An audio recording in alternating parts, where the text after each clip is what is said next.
छी यार, इस बुक में कोई मजा नहीं आ रहा।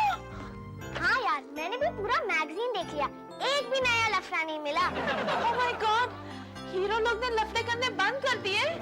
राधिका, अब मेरा क्या होगा? ए हीरोइन, तू तो ऐसे मायूस हो रही है जैसे आमिर खान तुझ पर लाइन मारने के लिए हर रोज सामने बस स्टॉप पर खड़ा रहता हो। काश ऐसा होता तो शाहरुख जी जल भुन के कोयला बन जाते। देख स्वीटी, एक तो मेरी गुप्ती गुम हो गई है, वैसे भी हथियार का गुम हो जाना बड़ा अपशगुन माना जाता है, ऊपर से तू मेरे को बोर मत कर। छोड़ यार, बोर होना तो औरतों की किस्मत में ही लिखा है। जेल में कैदी और औरत दोनों में कोई फर्क नहीं। मगर मैंने तो सुना है कि जेल में ज्यादातर जेंट्स होते हैं। स्टूपिड, मैं कैदी की हालत की बात कर रही हूँ। कैदी जेलर की निगरानी में रहता है और औरत मर्दों की जी हुजूरी में। मीनाक्षी प्लीज, या वैसे ही इतनी बोरियत छाई हुई है और ऊपर से तू महिला मंडल का अपना बिल्कुल लेकर हमें और बोर कर रही है। अच्छा, महिला मंडल वालों ने ब्यूगल ले ली? चुप यार, हमें इस बोरियत को दूर करने के लिए कुछ करना चाहिए। हाँ यार, लाइफ में कोई थ्रिल ना हो, एक्साइटमेंट ना हो तो जीने का मजा ही कैसा। हमारी लाइफ तो ऐसे चल रही है जैसे कोई पुरानी हिंदी फिल्म। हाँ, जिसमें हीरो हीरोइन भी ऐसे रोमांस करते हैं जैसे उधार मांग रहे हो। मेरा सामान पड़ा है, लौटा दो ना। पूरा एपिसोड देखिए ZEE5 पर। अरे कौन है? आती हूँ पापा। मामा मामा मामा मामा। ठहरिए, मैं खोलती। छोटी ने सच ही कहा है, दरवाजा खोला इस लड़की की हॉबी है। कौन है? कौन है? बेटी कौन है? खत है, जरूर पोस्टमैन ही होगा। किसका है? ये खत आपकी मम्मी का है। अरे, तुझे सुनने से कैसे पता चला ये मेरी मम्मी का खत है? खत में से ना सरसों के तेल की बदबू आ रही है, तो खत जरूर यूपी से आया है। अरे वाह स्वीटी, तू तो बड़ी सयानी होगी। अगर खत में से नारियल के तेल की खुशबू आती तो समझने का कि खत मद्रास से आया है। अरे वाह स्वीटी, ये तो वाकई मेरी मम्मी का खत है। देखा, ये स्वीटी के जजमेंट है, किसी अरे गहरे नथु खैरी की नहीं। मम्मी मम्मी मम्मी, बताओ ना, जूनियर नानी ने क्या लिखा है? मुझे पढ़ने तो दे। छोटी, ए छोटी, इधर आ। लगता है छोटी के नाम का वारंट निकला है।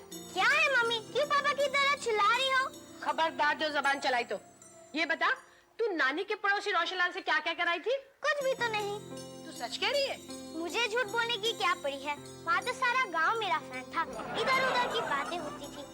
अभी तुम्हारा मुंह जिस तरह लाल पीला हो रहा है, मैंने तो ऐसे कुछ भी नहीं कहा। अच्छा, तो रोशनलाल ने ऐसे ही अपनी पत्नी सुनैना को घर से निकाल दिया। अब उसने अपनी बीवी को निकाल दिया तो मुझे क्यों डांटती हो?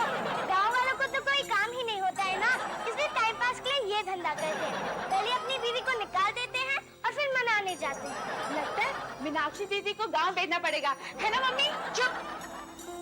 तेरा मतलब है नानी ने झूठ लिखा है कि तूने रोशनलाल के कान में फूंक मारी कि वो अपनी बीवी पर नजर रखे, नहीं तो वो उसे सोता छोड़ भाग जाएगी।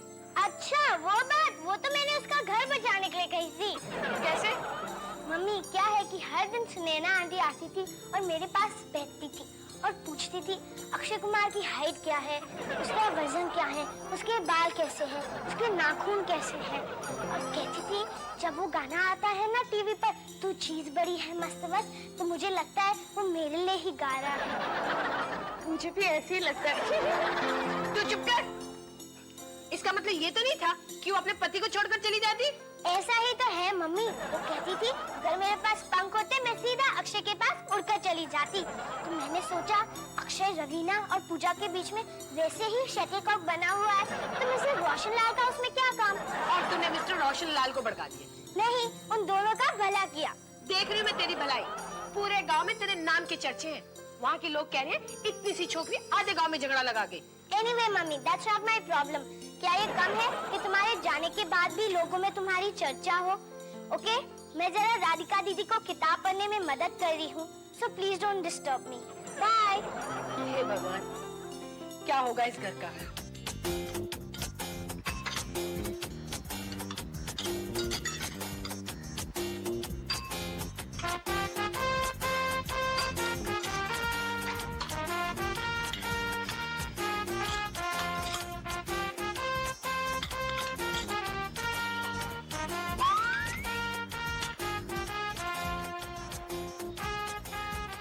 ये इतना सन्नाटा क्यों छाया है? लगता है सबके मन में कुछ खिचड़ी पक रही है। नहीं डैडी, वो तो हम आजकल बहुत बोर हो रहे हैं। क्यों? पता नहीं, वही दीवारें, वही खिड़कियां, वही दरवाजे। वही डबल, वही मम्मी डैडी। लोगों के मम्मी डैडी डेली चेंज होते हैं क्या? बहुत काम मैं भी होने लगी हूँ, अब कुछ ना कुछ प्रोग्राम बनाना ही पड़ेगा। मम्मी मम्मी, हम लोग ने तो आज रात का प्रोग्राम बना लिया है। हम लोग तुम लोग इसे बोलने क्यों नहीं देते? डैडी खाते वक्त कॉमेडी ना हो ना, इसलिए। हाँ। तुम लोग कुछ छिपा तो नहीं रहे हो ना? आज रात को क्या स्वीटी? कुछ नहीं डैडी, आज रात को हम सर्कस देखने जाने वाले थे ना। सर्कस देखने जाने की क्या जरूरत है? सब मिलकर आईने के सामने खड़े हो जाओ, बन गई सर्कस। हमारा खानदान सर्कस से कोई कम नहीं है। अच्छा, तो फिर आप सर्कस के रिंग मास्टर से कुछ कम नहीं। खामोश। वैसे आइडिया बुरा नहीं है सर्कस देखने जाने का। नहीं, सर्कस नहीं। मुझे बहुत खतरनाक एक्सपीरियंस है। नहीं हाँ डैडी, पहले आप सर्कस में थे क्या?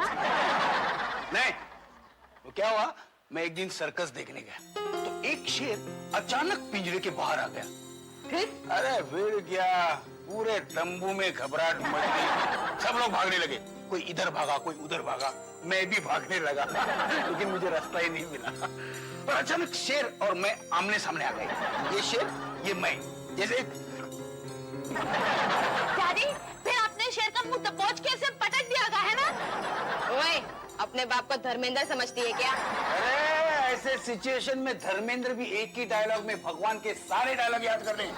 फिर आपने क्या किया? फिर मैंने दिमाग का इस्तेमाल किया। डैडी, हाँ? आप दिमाग भी साथ ले गए थे? देखा, अगर मम्मी पापा को पता चल जाता कि हम ये जादू टोना इस घर में कर रहे हैं, तो हम सबको घर से बाहर निकाल देते। अभी छोड़ो ये सब, रात गई बात गई। तू तेरा काम शुरू कर, चल। देखो, इसे कहते हैं जर्मन प्लांचेट, आत्माओं का वायरलेस कांटेक्ट। इसका मतलब है आत्माएं जर्मनी से आएगी। फिर हम जरूर उस भव्य जैसे मूछे वाले डिक्टेटर को बुलाएंगे। क्या नाम था उसका? मफलर। मफलर नहीं, हिटलर, बुद्धू। हिटलर हो या मफलर, एक ही तो बात है। कादर खान ने कहा था ना, व्हाट्स देयर नेम? कादर खान ने नहीं, शेक्सपियर ने कहा था।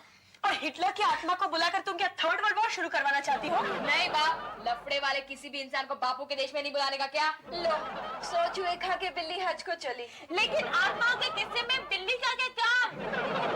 Shut up now. छोटी, तू वो कटोरी लाई है? हाँ, मैंने खाना खाते वक्त टेबल से उठा ली। लेकिन इस कटोरी का क्या काम? तुझे चुल्लू भर पानी में डुबाने के लिए। ओके, देखो, अब हम ये कटोरी को यहाँ रखेंगे और इस पे उंगली रखे हम कंसंट्रेट करेंगे। ओके? राधिका, मैंने तो सुना है कि दिमाग से कंसंट्रेट करते हैं, उंगली से कंसंट्रेट करना मुझे नहीं आता। उंगली मत करना, और मेहरबानी करके आत्मा से ऐसे कोई फूलिश क्वेश्चन मत करना। अगर वो भड़क गई ना, तो हम सबकी खटिया खड़ी हो जाएगी। तो क्या हुआ, हम खड़ी खटिया को वापस बिछा देंगे। ओह गॉड, प्लीज यार बहस छोड़ो, पहले ये डिसाइड करो कि किसकी आत्मा को बुलाना है। हाँ, हमने तो डिसाइड ही नहीं किया किसे बुलाना है। मैं।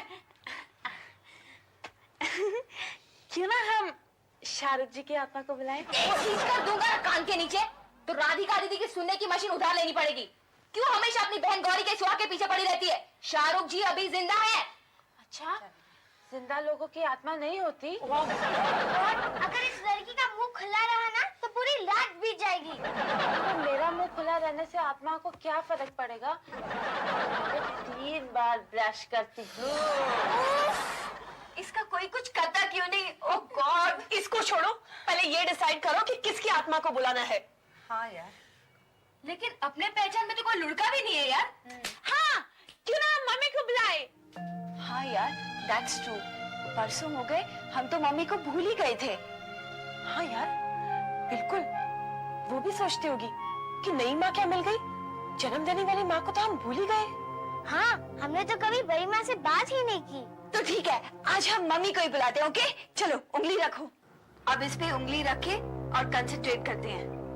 Concentrate, concentrate, concentrate, concentrate, concentrate.